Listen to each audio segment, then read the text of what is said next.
Hello and welcome back to another part. If you don't mind, I'm going to take to drink my little juice.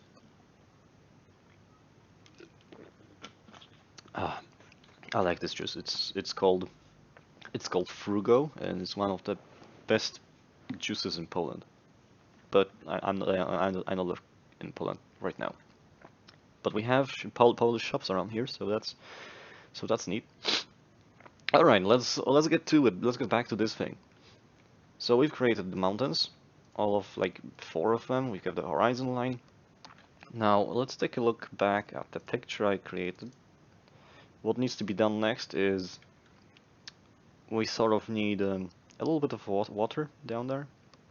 We will need a moon.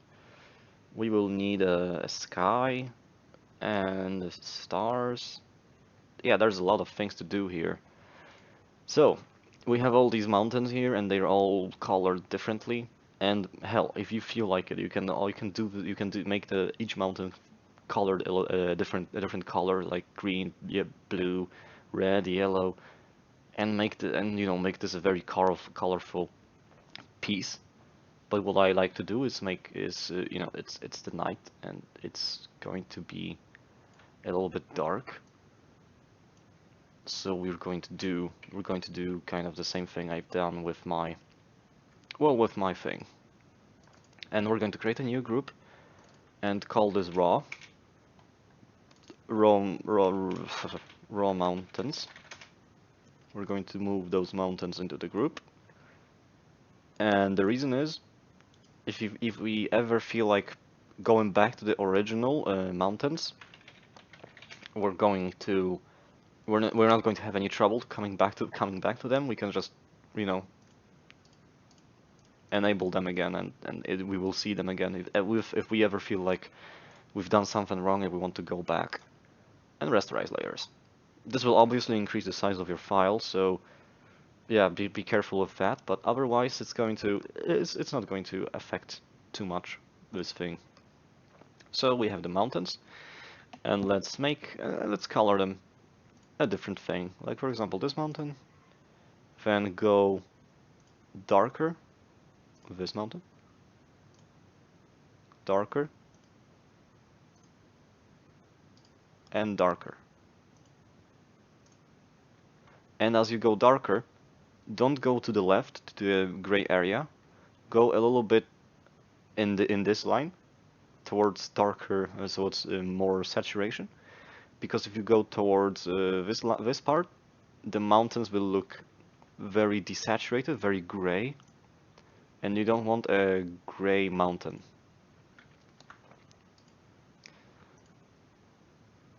And now what you can do, you can of course go ahead with Control U, and you can drag the lightness down or up, whatever you feel like it. So you can get a nice looking mountain. Like for example, I want to drag it a little bit down. This one a little bit down. And that one is actually a little bit down maybe. And there you go. We have a nice little mountains. We have the first mountain takes a lot of space, but that's okay. You can go ahead and if you want to, you can go ahead press Ctrl T, make it smaller, make the other mountains appear bigger. Like for example, the third mountain is not very visible. Let's make it a little bit bigger. The fourth mountain, bigger. And as you can see, it didn't really like it made those back mountains a little bit jagged, and that is why you have the raw thing. That is why we do the raw thing, because these are shapes. They are not rasterized layers, so you can resize with them however you want, and they're not going to really like get jagged and bitmappy and so on. It's really, if you want to do resize stuff, do it in the raw. Do it before you change them to rasters. This is perfect opportunity to show you why we have the raw files. Let's go ahead and select ourselves a background and help, because they got a little bit jagged. Yes. I don't really, it doesn't really matter to me. We can redo them. And now what we do is I'm doing the same thing I said just now, making this first mountain a little bit smaller, this mountain, then this mountain a little bit bigger, and this mountain bigger. Now rasterize, mountain 1, go to blue, something like this color, G, poof, darker, poof, darker, poof, and darker, and poof. There you go. That's how you fix problems. And that's why we have raw files. That's why we keep them. Now I don't like really this sky color. It's too purple. And I want somewhat.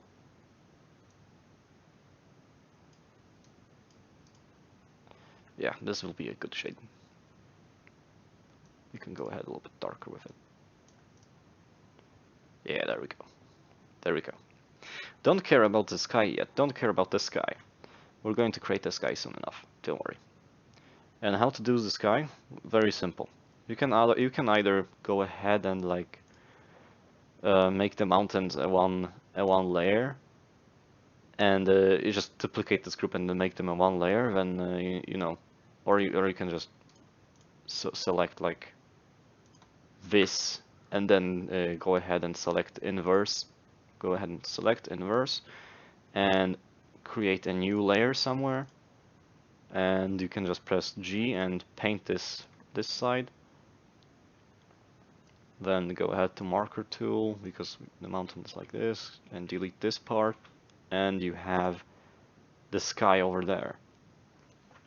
Now don't worry, those are not actually, they are not transparent. It's because Photoshop can't handle, from a long zoom out, can't handle the anti-aliasing.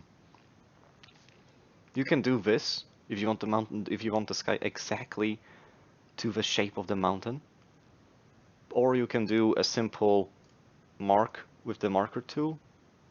Select the entire area there and just press G and paint it too if you want to. There are many possibilities, and I think we're going to go with this one for now. We're going to go with the select mountain with and how to do select these layers. You hold Control, and you don't click on the name. You click on the thumbnail, and that will select the thing, everything that is in the layer, the thing you've drawn, or the thing you painted. That's how you select things. And how to select different tool in this toolbar. You press and hold, and you have different tools here. That's how you do it. So now we have the mountains, we have the sky. Let's go ahead and create the water that we're going to use. But before we do that, before we do the water, we have to do one more thing.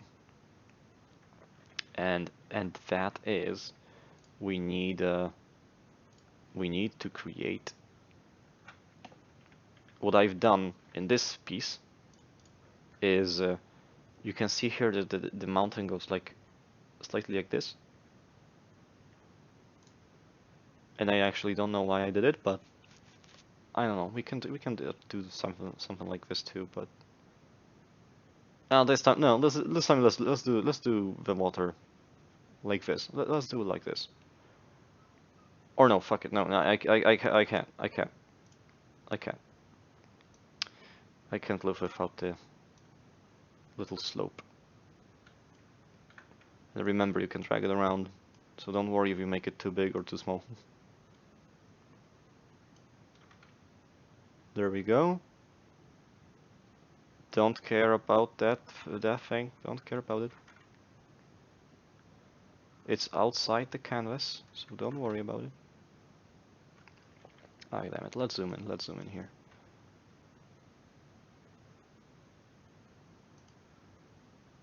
There we go. Close it up. There we go. We have this little shape. And what we're going to do, Control J, Control T, right click, flip, and hold Shift. This will prevent the shape from moving upside down. Up or up down, I mean, up down when you're moving it to the left. Enter. And now rasterize these two. And press Control E, G, Alt. Hold Alt. This will enable you the color picker. And left click on the mountain one.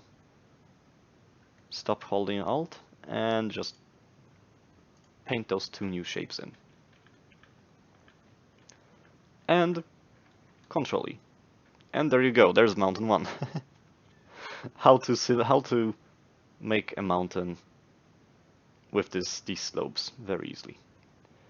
What we're going to do now is we're going to select mountain 1. We are going to create a new layer.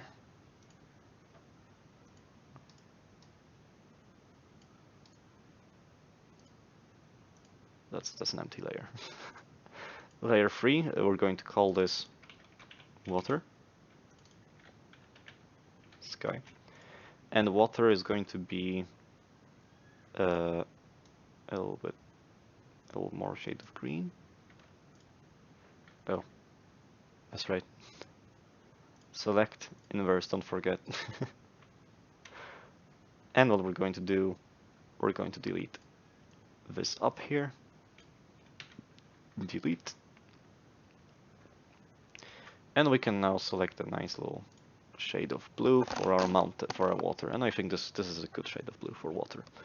It's going to be a fairly light background, not very dark, but still it's going to look nice, I guess. And now what we do, we need to create the moon, which is the easiest part. Just go ahead to this part here, above hand, and hold ellipse tool, and find a very bright bluish color, and just make a shape. Don't forget to enable fill. This will save you a little bit of time. This will save you a little bit of time.